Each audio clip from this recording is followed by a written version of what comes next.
Okay, so in regard to this case, since we were there, I have been in touch with Bart from Bat Paranormal.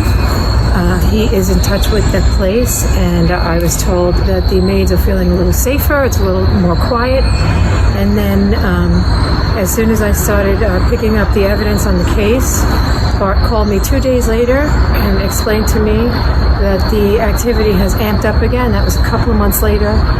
And I asked him what the date was that this happened. He gave me the date. It was the exact date that I opened up the evidence and started doing the case. So maybe a weird coincidence. Not too sure about that.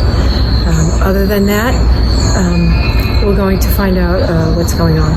So thank you. Hey all, Bart with That Paranormal here.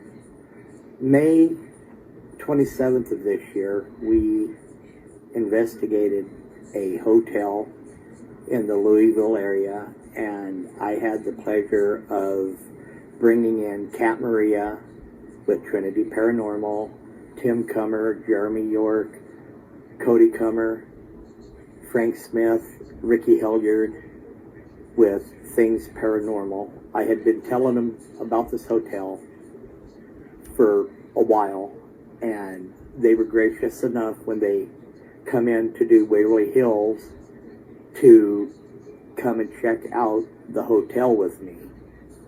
And I don't know if I should say fortunately or unfortunately, the hotel didn't disappoint.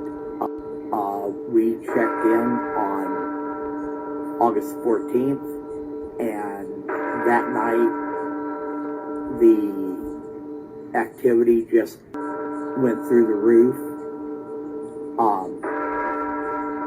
We had major activity in our room, doors opening, the silverware drawer opening, the dishwasher opened on its own, furniture moved, cabinet doors opened, and then this lasted till probably about 2 o'clock Saturday morning. Tess, which is my wife and also the other half of Bat Paranormal, went down to the front desk to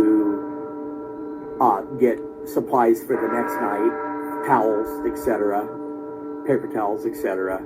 And she was informed by the front desk that from roughly 11 p.m. Friday night till 3 a.m. Friday morning, Saturday morning, that 4 families checked out. Is they were having the same activity that we were on the first floor, and they were up on the second and third floor. But same thing, doors opening, things being thrown at them, getting scratched, etc.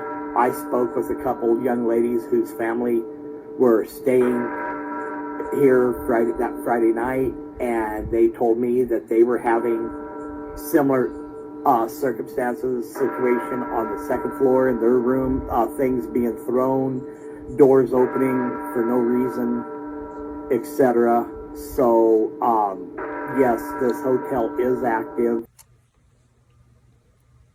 Okay, so in regard to everything you just heard and what Bart said,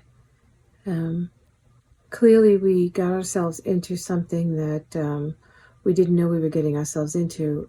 Definitely knew the place was active when I got in there. Hotels generally have some sort of activity because not everybody goes there for business trips and vacations. A lot of people wind up in hotels because they're in bad situations or they're feeling like they just need to be alone. So, if you speak to anyone who's in the field, and they will, even people who work at hotels, you hear stories. But this particular one is pretty active, and it's just not, it's not good. We met those maids. Bart knows them. Frank and I sat down with them. I mean, all of the guys and things met them.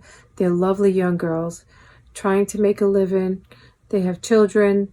They're just trying to work and make a living, and it's not cool for them to be terrified. when they're just trying to do their job. You know, that if these spirits were alive, that would be harassment. They'd be fired for it. This is just not right, and I don't like that. So what we have so far is you saw the portion that I had recorded from that investigation. Tim still had to come. There was a night vision camera. Jeremy had cameras in the hallways. So they're going to review that. And then Teresa Costi is going to be doing more in the history, because I am suspicious that there is more going on in that hotel than just the fire. And we're going to look back in the history, see if there's Native American, possibly slave back in the days of slavery. We have to see what's on that property. That they're telling us about a basement, and there's no basement. What's in the ground? Lots of questions that need to be answered. I also did not believe that we, cleansed out the place. We're not professional clergy. We have been able to, my team has been able to cleanse some residentials, but we never guarantee. We always tell you, if you think it's really serious, or if we think it's really serious, we have people available for that, depending on what their practices. We have other clergy and such available for them. And I think that's exactly what this place is going to need, is some of the professionals to come in. But first we have to find out more about it. And the problem, as I mentioned earlier, is none of us live anywhere near this place. So we're going to see what we can do about that. I know we'll all be there next year, along with some people who were with us at Waverly Hills, like Jeff and such. And he's a paranormal investigator, his wife is, and so they can jump in on that too. The more the better, but I would like to see if we can do something about that before this. And I really appreciate you listening to this. I had so many weird things go wrong trying to make this video. It was supposed to be done months ago.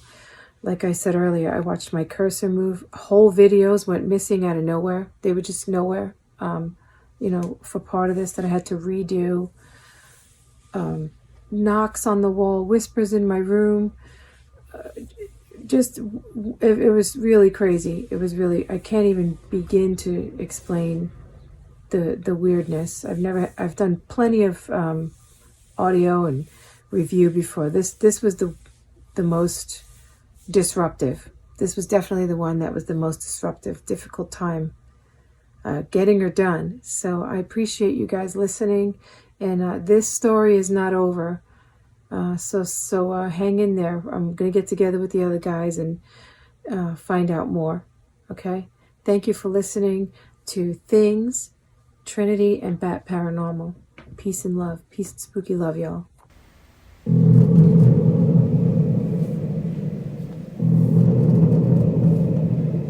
And I think that's exactly what, that's exactly